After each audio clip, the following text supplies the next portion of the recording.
Olá, equipe. Irei abordar agora para vocês o protocolo de atendimento ao acidente com exposição a material biológico aqui na Clínica Santa Helena.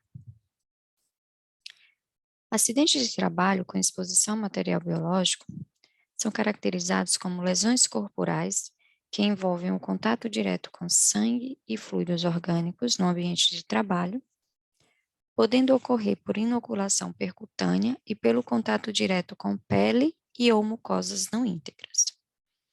Vale ressaltar que os fluidos a serem considerados são os potencialmente infectantes, como, por exemplo, o sangue, o líquido amniótico, o líquor, secreções vaginais. Outros fluidos, como suor, saliva, lágrima, eles não possuem risco de transmissão ocupacional.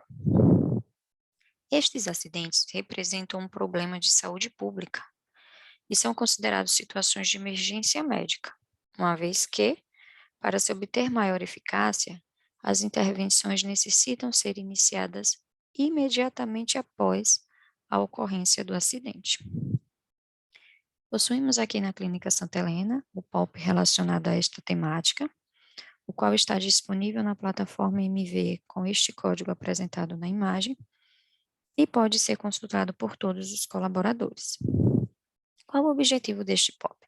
Vocês irão perceber que ele tem como objetivo abordar e orientar as condutas após exposição ao acidente com material biológico, indicadas para prevenir o risco de contaminação dos profissionais de saúde pelos vírus da imunodeficiência humana, o HIV, vírus das hepatites B e C, visto que estes são os agentes infecciosos mais importantes nas infecções ocupacionais ocorridas nos serviços de saúde. E quais são os tipos de exposições que podem trazer riscos de transmissão ocupacional? São definidas como exposições percutâneas, que são as lesões provocadas por instrumentos perfurantes e cortantes, por exemplo, agulhas, que são as principais responsáveis pelos acidentes, bisturis, vidrarias, exposições em mucosas, que é quando há respingo destes fluidos na face envolvendo o olho, o nariz, a boca ou a genitália, e as exposições cutâneas, que é quando há contato destes fluidos orgânicos potencialmente infectantes com a pele não íntegra, aquelas peles que possuem feridas abertas, dermatite. Então, esses são os 3 tipos de exposições que podem trazer riscos de transmissão ocupacional. E estes acidentes, eles são classificados em acidente leve, moderado e grave. Quando considerar acidente leve? Quando houver contato com secreções ou sangue em pele íntegra. Moderado, contato com secreções em mucosas, porém sem sangue visível. Acidente grave é o contato do líquido orgânico contendo sangue visível com as mucosas ou a exposição percutânea com o material pérfuro cortante. Gente, trarei para vocês agora alguns números que foram baseados nos estudos científicos para que vocês possam compreender a importância deste tema. Do total desses acidentes que ocorrem no mundo, mais de 90% é registrado em países em desenvolvimento. Mundialmente, estima-se que ocorram todos os anos 926 mil casos de acidentes percutâneos entre profissionais de saúde.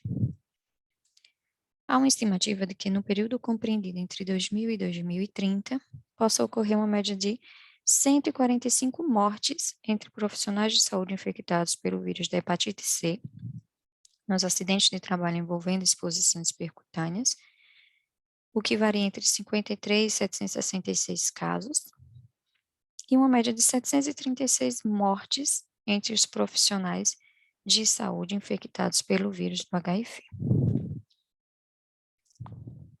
No Brasil, dados do Sistema de Informação de Agravos de Notificação, o SINAM, evidenciam que a elevada incidência desses acidentes ainda é algo bastante preocupante e demonstram que os profissionais de saúde são os mais acometidos, levando o setor da saúde a ocupar o primeiro lugar em número desses acidentes.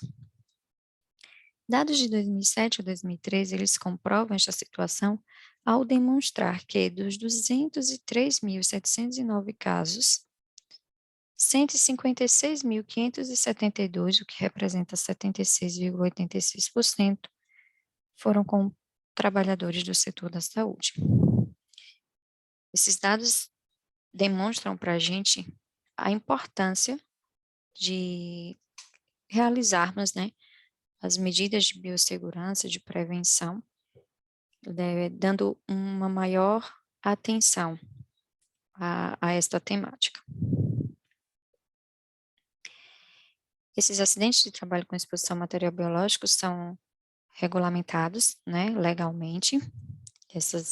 Existem legislações abordando esses acidentes desde o ano de 2004, sendo a mais atual a Portaria Ministerial de número 204, de 17 de fevereiro de 2016, a qual normatiza a notificação compulsória desses acidentes e informa que as unidades de saúde devem notificá-los semanalmente. Pois bem, demonstramos quais são as exposições que possuem risco de transmissão, a classificação dos acidentes, os números, né, que é algo que inclusive nos chama bastante atenção, e a legislação que aborda, né, essa temática mais atualmente. E o acidente, então, acontece. O acidente com exposição a material biológico aconteceu. O que devemos fazer? Vocês vão observar que existem alguns serviços envolvidos neste protocolo, neste fluxo, que ao final eu vou tentar resumir para vocês, mas vou trazer aqui neste momento de uma forma destrinchada de cada profissional o que deve ser feito, tá? Então, o acidente aconteceu, o que fazer? Primeiramente, o profissional exposto, ele deve lavar o local abundantemente, né, com água e sabão, não deve espremer este local.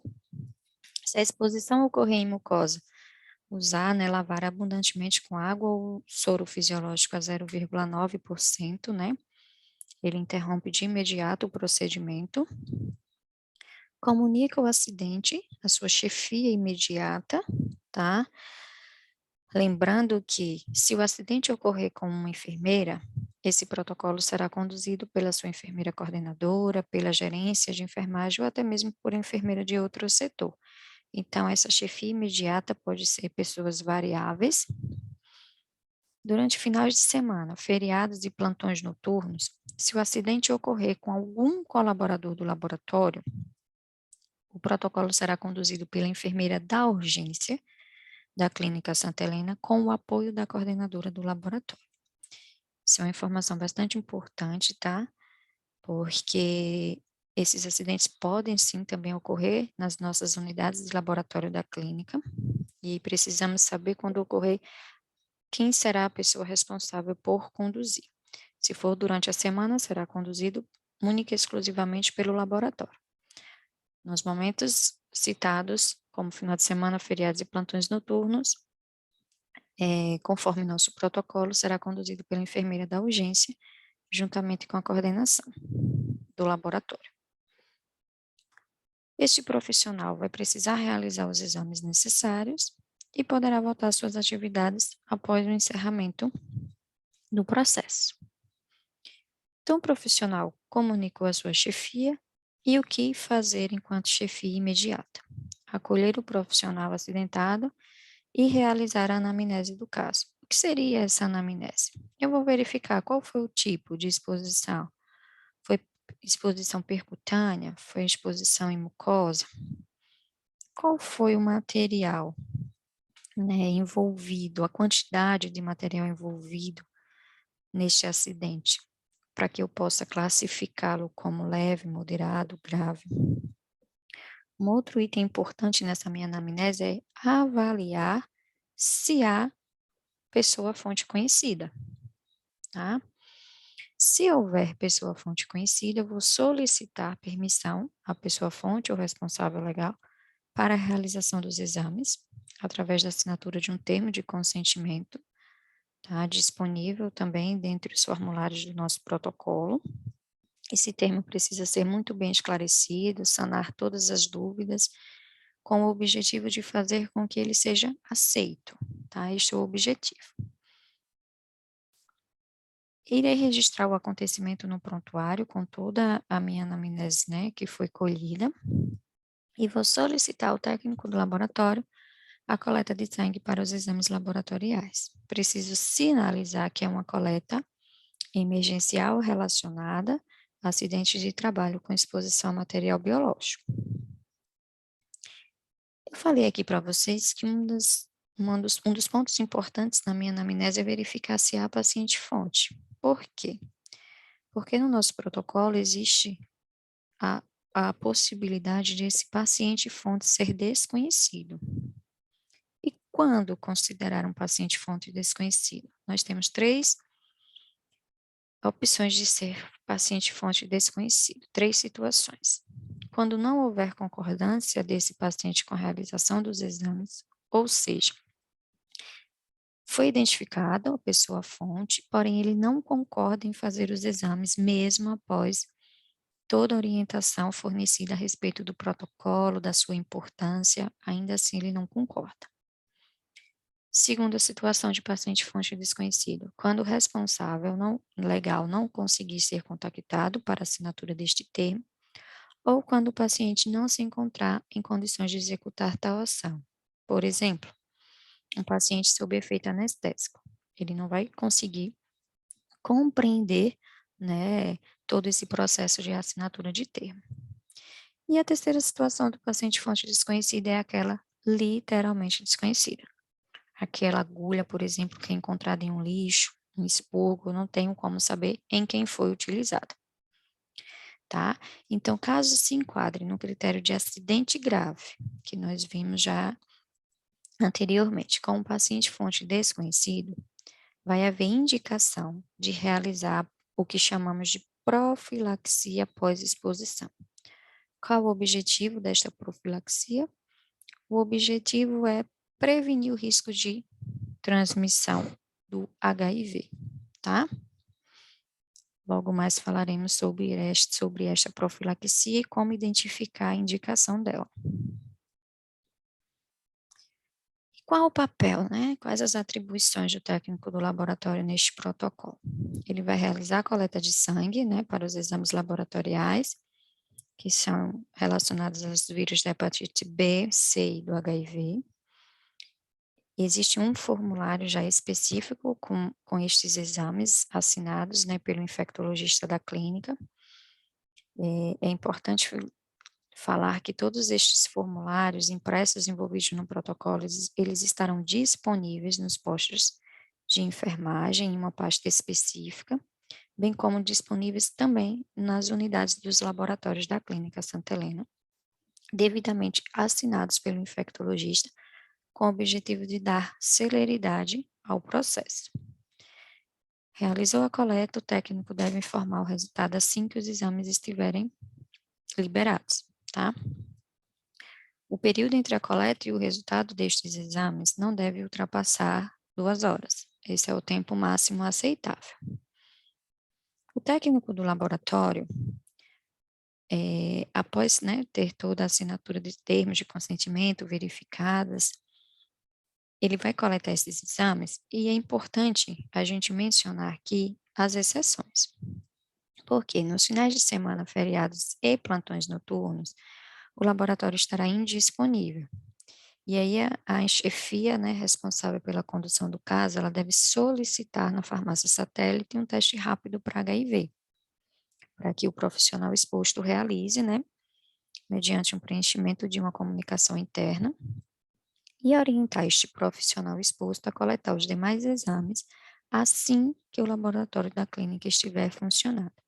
Então, observem que nós temos algumas particularidades relacionadas ao laboratório nos momentos em que eles estão indisponíveis, tá? Precisamos ter atenção a estas exceções, a estas particularidades, na verdade. A enfermeira vai notificar o Serviço de Controle de Infecção Hospitalar e ao SESMIT, porque eles também estarão envolvidos no protocolo. vai encaminhar os termos de consentimento devidamente assinados ao SESMIT, avaliar os resultados de exame para dar seguimento ao caso conforme fluxo, que eu explicarei logo mais. E quando houver indicação da profilaxia após exposição, o que é que ela deve fazer? Solicitar à farmácia satélite via comunicação interna a profilaxia após exposição para HIV utilizando prescrição médica com o código aqui exposto na imagem, que também já estará disponível com a assinatura do infectologista. Pois bem, falei que quando houver indicação da PEP, terá que seguir esse fluxo, mas quando saber se há ou não indicação da PEP? Para isso, eu vou precisar avaliar o risco de exposição.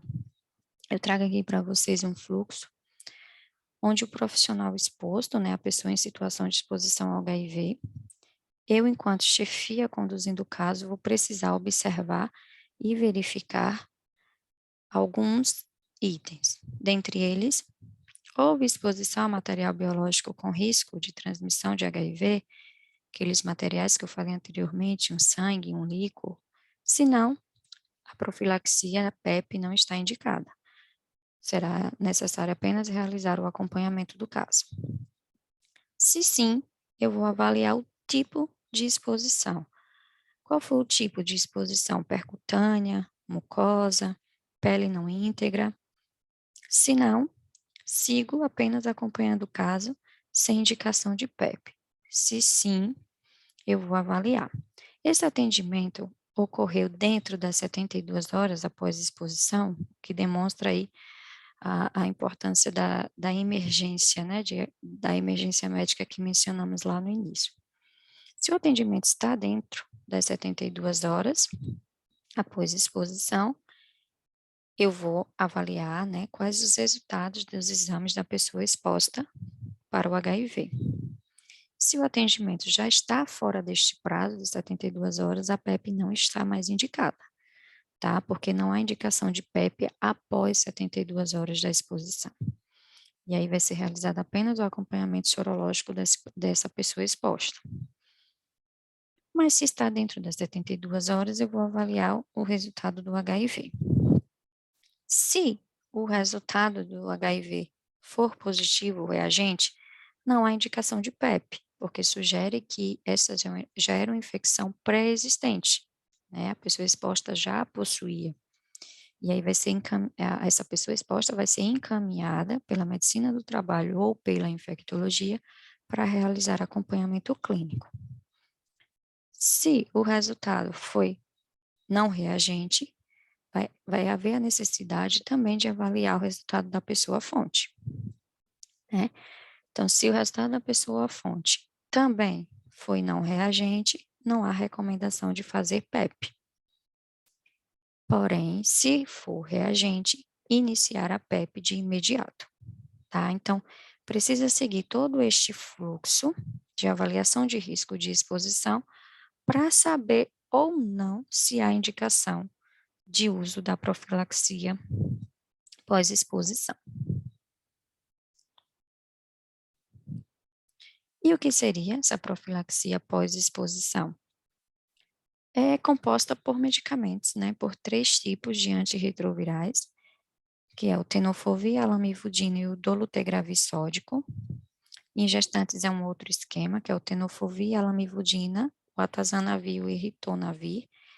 São medicamentos que são utilizados por 28 dias, é o período de duração desta PEP, né, e como já havia dito, não há indicação de realizá-la após 72 horas, tá? Vocês observam que nós temos aqui um fluxo. Este fluxo ele estará disponível, né, para tabelas de consulta rápida nas unidades, nos postos, nos laboratórios. Ele resume tudo o que eu falei anteriormente de forma separada por cada agente envolvido no processo, tá? Não vou falar mais dele para vocês, porque tudo que está aqui já foi dito, eu trouxe apenas para ilustrar o fluxo. E nós temos também a avaliação da hepatite, né, B, porque com relação à hepatite C não existe medida específica e eficaz para a redução do risco de transmissão, então nós Eu trouxe aqui relacionado a hepatites virais do tipo B, né, onde a chefia vai comunicar o acidente também ao SESMIT e ao Serviço de Controle de Infecção Hospitalar, e o Serviço de Controle vai solicitar do SESMIT informações referentes ao esquema vacinal, né, sorologia da fonte. Se tiver adequadamente imunizado, mas não tiver resposta imunológica, o infectologista vai encaminhar esse profissional exposto a um centro de imunobiológicos especiais para administração do imunoglobulina, que é uma das formas de prevenir, né, o risco de transmissão da hepatite B.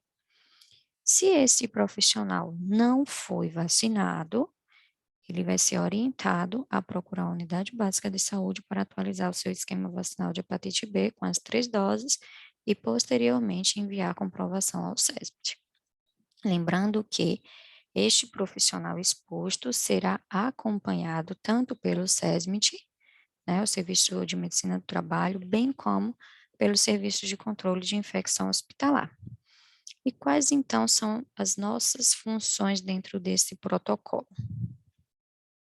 O SESMIT vai preencher a comunicação de acidente de trabalho, né, quando for um profissional da clínica, vai orientar esse profissional sobre a realização dos próximos exames, né, vai monitorar a realização e resultado desses exames, informar o Serviço de Controle de Infecção Hospitalar estes resultados e encaminhar as cópias dos termos de consentimento, armazenando os originais no prontuário individual do colaborador.